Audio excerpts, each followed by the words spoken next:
Vamos a pasar ahora al tema de la colusión desde el punto de vista de los consumidores. Lo vimos hace muy poquito con el director de CONADECUS, el presidente de CONADECUS, desde el punto de vista de las organizaciones que organizan a los usuarios. Ahora quiero verlo de parte del organismo, en ese caso el CERNAC, que es el que mira todo esto y va guiando lo que pueden hacer los consumidores de acuerdo a lo que hay en la ley. Y que eso es interesante. Lo primero, se conoció hoy día que se están formando dos grupos de profesionales o dos comisiones en paralelo para trabajar por la colusión del papel de limpieza o papel tisú, si ustedes quieren.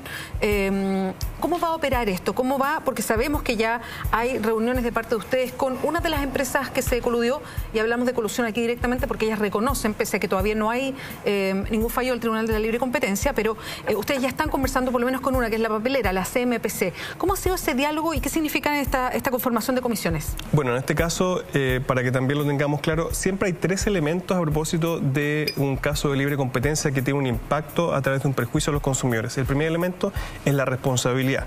El segundo elemento es la determinación de los perjuicios. Y finalmente, la forma a través de la cual esos perjuicios o compensaciones se hacen llegar a los consumidores. En el caso de la delación compensada y tratándose del papel tisú, nosotros lo que dijimos es, el primer tema está despejado, porque hay un reconocimiento explícito en la delación compensada, pero también las declaraciones públicas de los representantes de estas empresas de que efectivamente ellos habían incurrido en esta conducta. Por lo tanto, pasamos a la segunda etapa que tenía que ver con los perjuicios. Y ahí nosotros dijimos, hay una oportunidad para reflejar este arrepentimiento que también se indicó por los medios de comunicación con hechos concretos a través de una mediación colectiva que es un mecanismo mucho más rápido, más efectivo para determinar las soluciones y compensaciones que un juicio colectivo que puede durar 3 o 4 años. Sí. En ese caso, entonces, hicimos un llamado a CMPC y a SCA. SCA no quiso participar de la mediación colectiva, por lo tanto, ese tema lo vamos a tener que conversar en tribunales.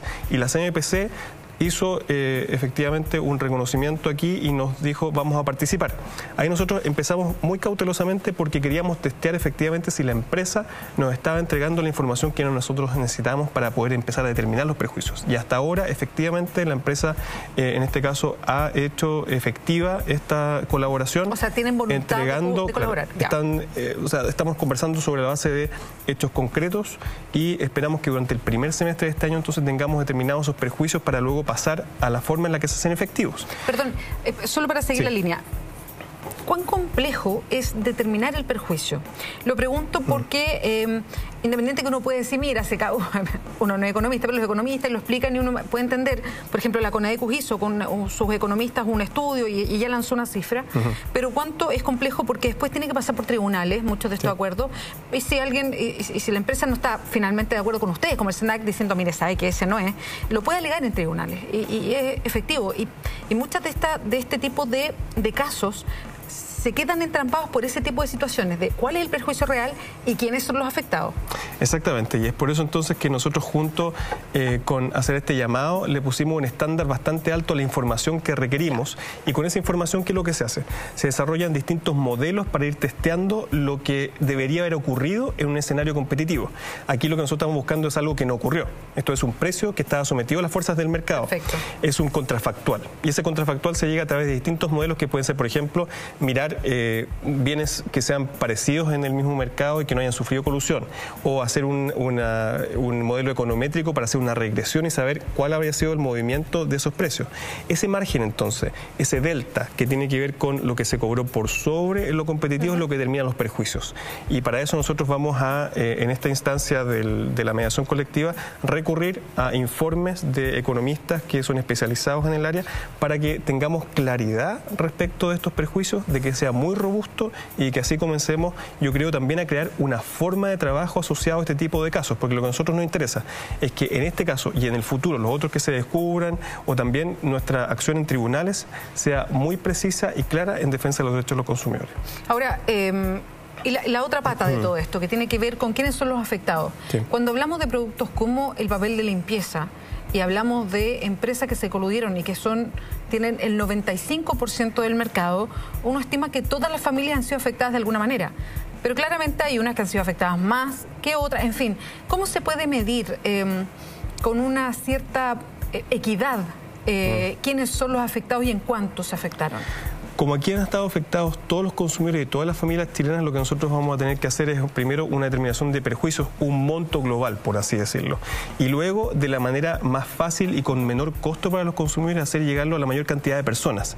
Pero no va a existir en este caso una equivalencia respecto del número de confort que se compró durante 10 años para una familia y para la otra. Eso es imposible. Es imposible y además sería también muy costoso o prácticamente imposible, impracticable también pedirle a una familia, decir, mire, muéstreme usted los recibos de confort de los últimos 10 años. Y como eso es impracticable, pero el principio claro aquí y clave es que debe compensarse el daño a los consumidores y que nosotros hemos dicho vamos a determinar eso y vamos a buscar una forma que sea la más rápida y efectiva e idealmente a través de un monto en dinero que le llegue a la mayor cantidad de personas.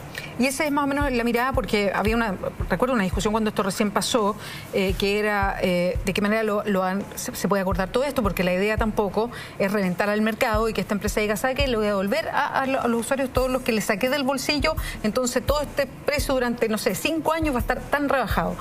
Y el peligro es que quiebre todo el resto y ellos finalmente se queden con todo el mercado por lo que se provocó. Entonces, para ustedes es válido esto que se propuso y que se empezó a escuchar. No sé si pasa en otras partes del mundo, que pueda ser un monto en dinero para los afectados. Bueno, en este caso el monto en dinero nos parece que es la forma más efectiva de hacerlo y, digamos, la más eficiente, por dos razones. Primero, porque si esto viene por vía de rebaja de los mismos productos que estuvieron sometidos a la colusión, puede provocarse exactamente el efecto contrario. Esto es de que aumenten su participación de mercado y que perjudiquen a aquellos que no estuvieron coludidos. Y en segundo lugar, porque este mayor precio que las familias chilenas pagaron por este precio coludido, muchas veces no se iba a dedicar a comprar el mismo confort, sino que iba a redestinarse a otros usos. Sí, claro. Es por eso que esa representación en dinero es lo que cautela de mejor manera el derecho a la elección, que en este caso los consumidores no pudieron tener porque no tuvieron acceso de precio en condiciones competitivas. ¿Y la empresa ha dicho algo de esta idea que ustedes tienen? Estamos trabajando y por ahora estamos trabajando respecto a la determinación de los perjuicios. Aquí lo que nosotros, como usted bien señalaba, es un trabajo que es un trabajo no fácil, es complejo, pero la complejidad no significa que este trabajo no se pueda hacer.